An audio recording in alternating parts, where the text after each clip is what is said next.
नमस्कार, मैं हूं आमिल बेग। आप देख रहे हैं सिटी बुलेटिन न्यूज़। पेश हैं आज के प्रमुख समाचार।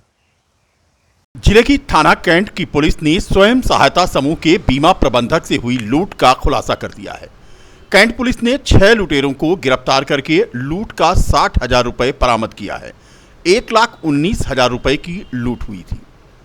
बता दें कि थाना कैंट के रायपुर के पास ये लूट की घटना हुई थी। बाइक सवार 3 लुटेरों ने लूट की घटना को अंजाम दिया था। डकैती की योजना बना रहे इन लुटेरों को कैंट पुलिस ने सुरागरस्सी के आधार पर गिरफ्तार कर लिया। घटना में प्रयुक्त 2 मोटरसाइकिल और डकैती के लिए तैयार किया गया एक छैनी उपकरण और एक हथौड़ी, एक प्लास और एक पेचकस और 2 तमंचा पुलिस ने बरामद किया है। कैंट थाने में आयोजित पत्रकार वार्ता में आज एसपी सिटी मधुबन सिंह ने बताया कि कैंट पुलिस ने ये सफलता प्राप्त की है। 6 लुटेरों को इस घटना में गिरफ्तार किया गया है। गिरफ्तार किए गए अभियुक्तों में अमन यादव फुलौना कूड़ेभार का रहने वाला है, जबकि आलोक तिवारी पुत्र राम नायक तिवारी बेलगरा थाना तारुन का रहने वाला है। ये प्रकरण थाना कोतवाली कैंट का है। 31 तारीख को लगभग 12:15 बजे एक लूट की घटना घटित हुई थी, जिसमें 1,19,480 रुपये की मोटरसाइकिल सवार 3 अज्ञात व्यक्तियों द्वारा लूट की घटना को अंजाम दिया गया था। इस घटना को वर्कआउट करने के लिए सर्विलांस टीम और कोतवाली कैंट की टीम शिव साहब के नेतृत्व में लगी थी, जिन्होंने कल 6 लोगों को चोरी और डकैती की योजना बनाते हुए गिरफ्तार किया। इसमें से जो लूट की घटना में शामिल 3 लोग हैं, उनको भी गिरफ्तार किया गया है और ये तीनों जो है शातिर किस्म के अपराधी हैं, आपस में एक दूसरे के मित्र हैं। और इस घटना को वर्कआउट करके जो बरामदगी है, लगभग 60,000 रुपया कैश बरामद हुआ है। और इसमें जो एक मुलजिम था, उसने जिस दिन लूट की घटना की थी, उसी दिन अपने अकाउंट में जनसेवा केंद्र से 25,000 रुपये जो है उसमें जमा किया गया था। आज इसको सीज करा दिया गया है। इन्वेस्टिगेशन के दौरान आवश्यक कार्रवाई की जाएगी। इनका कोई आपराधिक इतिहास है कि जैसे पैसे निकाल के लेके जाते हैं, तो पहले से रेकी करते थे, कैसे ये लोग लूट को अंजाम देते हैं? इसमें जो संभावना व्यक्त की गई है और जो इन्वेस्टिगेशन से आया है, आपस में एक दूसरे के मित्र हैं और कहीं ना कहीं से इन लोगों को ये इन्फॉर्मेशन थी कि कोई व्यक्ति जो है ऐसे पैसा समूह से इकट्ठा करके जा रहा है और उसको लूट की घटना को अंजाम देना है, और उसके बारे में भी अभी जानकारी की जा रही है। पुलिस उत्पीड़न के खिलाफ लामबंद हुए ई रिक्शा चालकों ने आज थाना राम जन्मभूमि का घेराव किया। जगह जगह पुलिसिया उत्पीड़न के खिलाफ ई रिक्शा चालकों में आज आक्रोश दिखा। पुलिस के द्वारा अपशब्द का प्रयोग किए जाने के विरोध में आज ई रिक्शा संचालकों ने विरोध प्रदर्शन किया। पुलिस के ऊपर कई गंभीर आरोप भी लगाए। ई रिक्शा चालकों की माने तो पुलिस उन्हें बेवजह परेशान करती है। क्षेत्राधिकारी अयोध्या के आश्वासन पर आज ई रिक्शा चालक माने। ई रिक्शा चालकों के अध्यक्ष का दावा था कि अब ई रिक्शा चालकों से जबरन उगाही और बदसलूकी पुलिस के द्वारा नहीं की जाएगी, ऐसा आश्वासन मिला है। उनका कहना था कि जन्मभूमि और श्री राम अस्पताल तक अब ई रिक्शा का संचालन नहीं होगा। इसके अलावा सभी प्रमुख मार्गों पर ई रिक्शा चालक सवारी को बैठा पाएंगे। बता दें कि शहर में ई रिक्शा की भरमार हो गई है और ऐसे में गली कूचों से लेकर हाईवे तक ई रिक्शा का संचालन हो रहा है, लेकिन जब उन्हें पुलिस रोकती है तो ऐसे ही उत्पीड़न का आरोप लगाया जाता है। आप लोगों की बातचीत में निर्णय यही हुआ है कि जैसे अपने उदिया चौराहा से लेकर के श्री राम अस्पताल तक रास्ता फ्री कर दिया गया है। इस बीच में कोई भी ट्रैफिक किसी भी चालक को परेशान नहीं करेगा। दूसरा, अपने साकेत टंकी बाईपास से लेकर के और सिंगार हाट तक रास्ता फ्री कर दिया गया है। इस बीच में कोई भी ट्रैफिक किसी चालक को नहीं परेशान करेगा। तीसरा ये कि जितनी भी अयोध्या की गलियां हैं, हर गली में चालक को परेशान करते थे ट्रैफिक लोग, ये गलियां भी सब फ्री करा दिया गया है। किसी भी गली में कोई भी चालक से ट्रैफिक ना चालान करेगा ना बदतमीजी करेगा। ये सब मांगे पूरी हुई है। अभी कुछ मांगे प्रशासन ने नहीं माना है, बोले हम नहीं कर पाएंगे।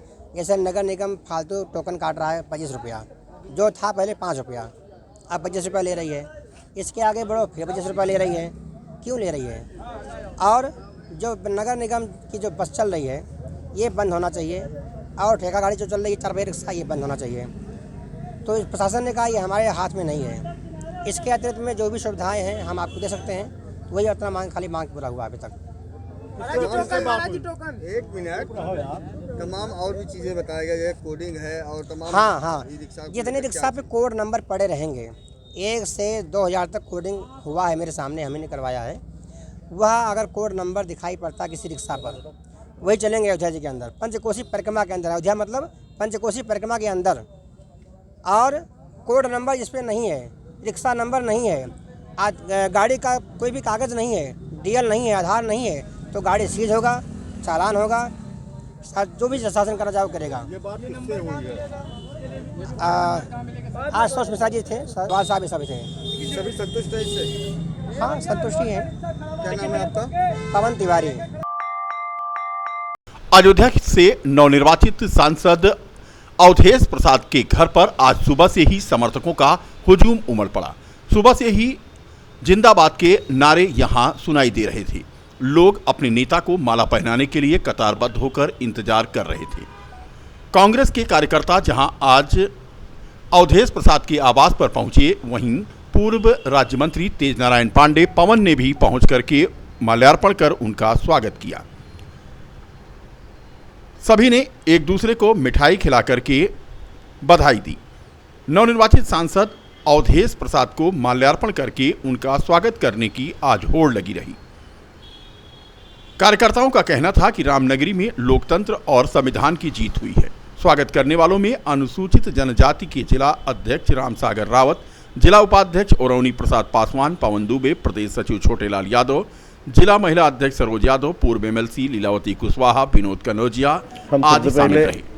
बधाई देना चाहेंगे इस पार्लियामेंट सीट की और इस जनपद की जनता को, जिसने एक ऐतिहासिक निर्णय लेने का काम किया है और जो भारतीय जनता पार्टी के झूठ, फरेब और मक्कारी को कायदे से समझ भी गई और उसका जवाब भी दिया। उसे समझ में आया कि लोग धर्म के नाम पर धर्म का नहीं प्रचार कर रहे हैं, बल्कि धर्म के नाम पर धंधा कर रहे हैं, आस्थाओं का दोहन कर रहे हैं और आस्था के नाम पर वोट को बनाने का काम कर रहे हैं, उसी पर राजनीति कर रहे हैं। तो यहाँ की देवतुल्य जनता को धन्यवाद देते हुए मैं प्रणाम करता हूँ और कहना चाहता हूँ कि उन्होंने जो निर्णय लिया वो बहुत सही निर्णय लिया, क्योंकि यहाँ जनता की ज़रूरत थी, इस बात की ज़रूरत थी कि जो संविधान पे कुठाराघात हो रहा था, वोट के अधिकार पे कुठाराघात हो रहा था और आरक्षण को ख़त्म करने की बातें चल रही थी, देश में बेरोजगारी को बढ़ावा दिया जा रहा था, गरीब गुरबा के बच्चे पढ़ने लिखने न पाएँ, शिक्षा पर कुठाराघात किया जा रहा था।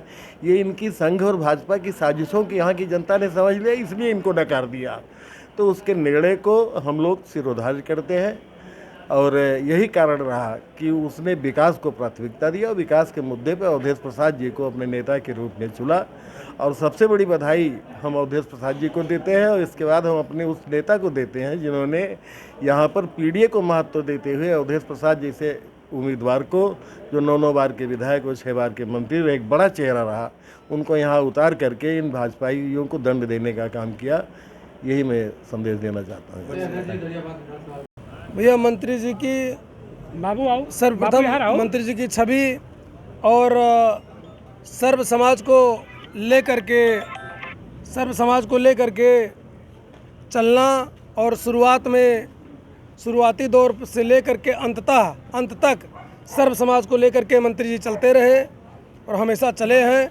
गरीब जनता, मजलूम, हर लोगों का उन्होंने सम्मान, मदद हमेशा करते आए हैं और करते रहे हैं। इसलिए जनता, अयोध्या की जनता उनको पसंद करती है और हमेशा पसंद करती रही है। स्वच्छ छवि के एक बहुत दिग्गज और बढ़िया नेता हैं वो। देखिए भैया, जैसे लोगों का कहना यह है कि हम राम को लाए हैं, तो राम स्वयं ईश्वर हैं। राम को हम थोड़े लेके आए हैं, ईश्वर हमको लेके आया है। तो राम को हम नहीं लेकर के आए हैं, राम हम लोगों को लेकर के आए हैं। तो इस बात को मैं नहीं मानता हूँ कि हम अगर सब लोग कहें कि हम राम को लाए हैं, जो राम को लाए हैं हम उनको लाएंगे, तो मैं इस बात का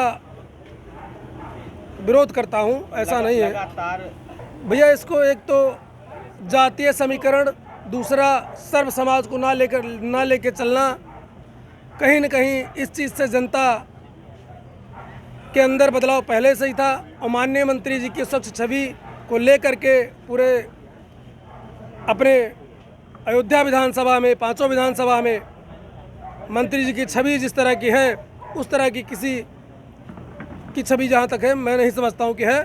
तो इसलिए जैसे मेन मुद्दा ये है कि सर्व समाज को लेकर के चलना सबसे बड़ा मुद्दा यही है, और सबकी सुनवाई करना। अगर किसी को भी कोई दिक्कत होती तत्काल सुनवाई होती है मंत्री जी की। मंत्री तत्काल एक्शन लेते हैं, जो हो सकता है, जितना हो सकता है उतना मदद करते हैं। पवन दुबे नाम है, मैं अयोध्या